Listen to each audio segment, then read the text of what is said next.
Hey guys, it's Ken, and I've failed.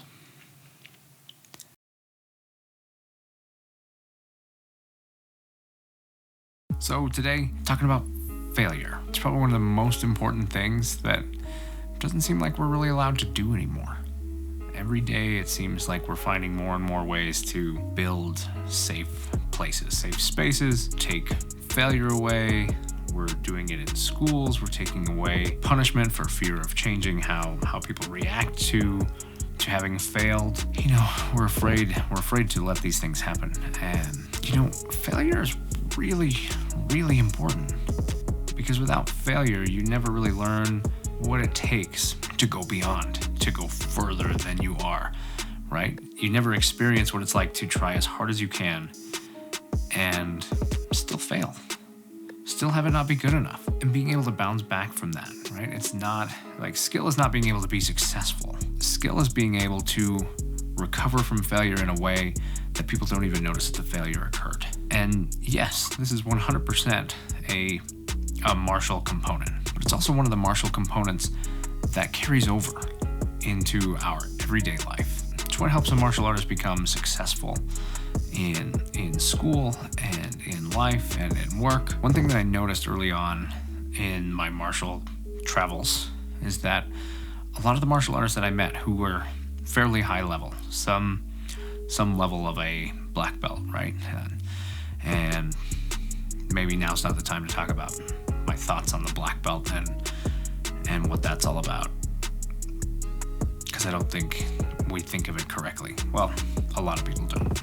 A lot of people do. So, but when you got people that were first, second, third, fourth, fifth, higher in black belts of whatever their system is, whatever their style or art or whatever you want to judge it by, a thing I also noticed is that they tended to also be successful people who had a really good education, people who had really good jobs, or they own their own company, or they've got business that they're, that kind of thing that they're doing. So, and I'm not saying that those things were the reason they were a good martial artist. In fact, quite frankly, I'm thinking the exact opposite, that they were successful in those other things because of the resiliency they were taught through the martial arts. Failed regularly, learned to adapt from that failure, take the skills that they gained from that failure, and move it into a success. Success was just not something that they couldn't achieve. It was something that was well within their grasp every time. And I think that's why failure was so important, is it created that correlation. I managed a local computer company, have for a number of years. Where I started, when I look back at where I started to where I am now, I know that management of failure and the ability to pursue things where I had the potential of failure, had the risk of failure, but I could believe in myself in a way that got me to the other side, was a big part of how I got further. And I absolutely attribute that a lot to how failure is handled in the martial arts and how your resiliency is taught, how you train to be unstoppable no matter what. Life changes things on you, gives you things you don't expect, and you deal with it. So when you're trained on the combative side of things, it's never going to be clean, right? If you're training in a good school, the idea of chaos is there somewhere. As you train further and you go up in the rank, you should notice that chaos increase, so that you continue to have your level tested and be able to go further than where you are, be able to handle these things that happen. And that's where the real skill is, because in a fight, in an altercation, in a situation where you're defending yourself, it's not going to go smooth. It's not going to go perfect. It's not going to go to some script that you have planned out. No, it's going to start in a way you don't expect. It's going to proceed in a way you don't expect. And it's probably going to end in a way you don't expect. But that doesn't mean that you won't have gotten to the other side successfully. Hopefully, that's what I'm hoping happens for you. Hoping that when that situation happens, that first and foremost, your awareness allows you to get out of that situation before it becomes a physical one, right? But if you have that, right, or maybe you're law enforcement or military or somebody, security and that sort of thing, where that's your situation. You're the guy who doesn't get to leave. You're the guy that's going to have to deal with it. Then I hope that when you get to the other side, that you do make it to that success. And the reason you get to that success is because you've learned to manage failure.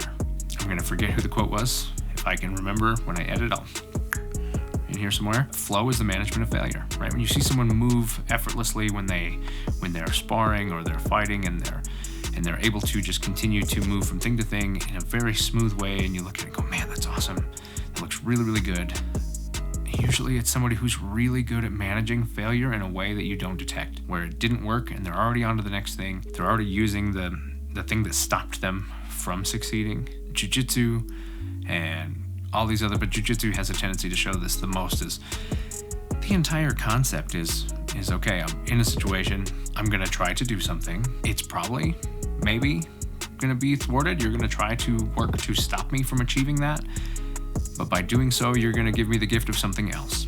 Now I'm gonna take that thing, I'm gonna continue to move and possibly get that thing. And if not, you'll give me the gift of something else. And so we'll continue. We'll keep working until I find success, because again, I'm unstoppable. I'm just not gonna let anything stop me, even if it's not going how I thought it would. Who knows how it's gonna go? When you say how I thought it would, what does that even mean? Did you even have an idea of what that meant? And so you continue, right? And that rolls right over. This is a skill that should carry into everyday life. It's how you're finding your relationships. It's how you're finding that significant other, right? Doesn't always go smooth the first time, right? You continue. The relationship itself doesn't always go smooth the whole time. It's how you manage when it fails, when things aren't working right. And now failure for people might trigger immediately the highest. It's absolutely a failure. But no, little failures happen all the time. Things that didn't quite work right. Failure in communication. Failure to do something you said you were going to do, or failure for them to do something they said they were going to do. But communication and the willingness to manage that failure and turn it into something successful is going to make that relationship strong. It's going to make your business relationships strong. It's going to make your companies strong. And it's going to make your art strong. That's just the truth. You'll never have anything as powerful as something won through failure. All of the best friendships I've had, the relationship I'm in, which is the best relationship I've been in, the relationships at work, the work that we have, that I have, all of these things are things that were not always easy. Obstacles came in the way. Each time, it was the willingness to confront it, work through it, and get to the other side that achieved the stronger relationship, the stronger bond. Why aren't we learning to do that anymore? Why, everywhere I look, is that becoming something that we just don't do anymore? We're afraid of failure. We're afraid of failure crushing someone. Well, when they don't get to experience it all, then the smallest failure crushes you. I like to think of the dojo as a pressure cooker. You're constantly in a position of failure. And I'll come back to the idea of micro failure. But you're constantly in a position of failure. All the time, you're being asked to do things that you can't do yet. If you could do them, why would you be learning them, right? You need someone to guide you into being able to do things that you've never been able to do before. Now, that doesn't mean that you won't know some of the things that you're doing, but to be able to take them further is really important. To be able to go past those things into other things that you haven't done, really important. So you got to manage that failure. So the pressure cooker, right? You're in there working hard. You're constantly confronting your own failures, rising above them, working through them, and achieving success. Makes things that you deal with outside of the dojo not feel nearly as stressful, not feel nearly as impossible. And that's pretty powerful. And I wish we could see more of that everywhere else. We should be building these things up in kids so that later when they're young adults, when they're adults, these are things that are not an issue. They've already gone through it. But instead we seem to be like, well, we're not going to be able to give them a blue ribbon or other colors of ribbons. So we'll give them, a purple ribbon. You participated. Good job. Go you. So everybody wins. Is the concept of everybody winning really helping? Is it really making you strive to work harder? Now, admittedly, people can come out of that hurt, crushed. Kids not succeeding, kids failing their classes and their tests and stuff. Yeah, that can crush you if you don't know how to handle it. You need a good support structure in your family to help recover that and turn it into a positive. Show the lesson of how we get from here to here. And if you don't have that, the teacher should be ideally doing that too. A good teacher is going to help you work through the failure, not just put the failure in front of you and then go, it's on you, bud. figure it out. Being able to learn how to manage that and turn failure into something positive is powerful. We should see that. So coming back to micro failures, even when we are successful, we fail. That's the truth as I see it. So even when I do something perfect, the way that I wanted to do it, and that's my definition of perfect. You know, can you do it perfect? Everybody goes, that perfect doesn't exist. Well, for me to do it perfectly, it means that I did it the way that I intended to. I intended to do it this way, and I achieved that. So for me, that was perfect. But there's always things that you can refine. Okay, could I do it faster? Could I do it with a little more power? Could I make it a little more precise? Did I quite get that detail or that individual technique or attribute that the instructor's trying to help me understand? Probably not. There's probably at least something in there I can work on to improve and improve and improve.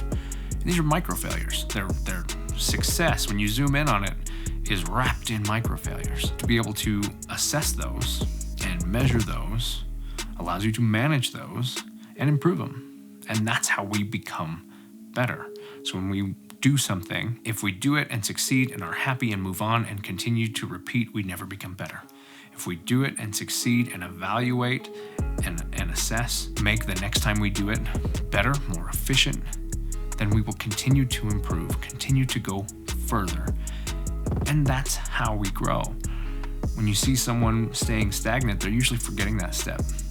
And maybe they were never taught that step. But managing failure is important. Even when you're successful, there's failure that you can use to grow. And it's a positive thing. And when you fail, you got to recognize that, well, I'm standing here. I can try it again, right? I can do it again. I can find my way to the other side. Sometimes that's finding my way directly. I need to be able to do this thing. Sometimes it's finding my way around it. What is another way that I can do to accomplish this task that's outside of the box? My day job is in IT. Sometimes this equals that doesn't work, so I've got to come in from another angle in order to achieve the goal.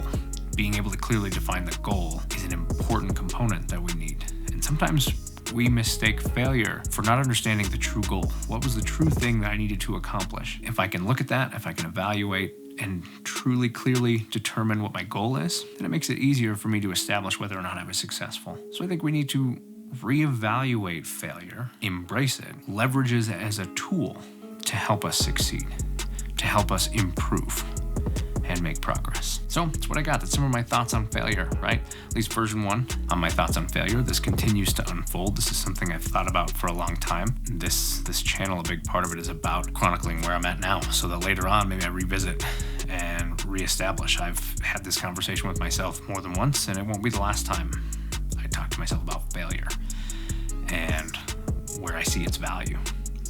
And so down below, tell me, what are your ways of managing failure? How has learning how to manage failure improved your life? What ways do you think that we can improve how we manage failure? And anyway, if you thought this was helpful, like it, subscribe for hopefully more content like this, and I'll catch you next time.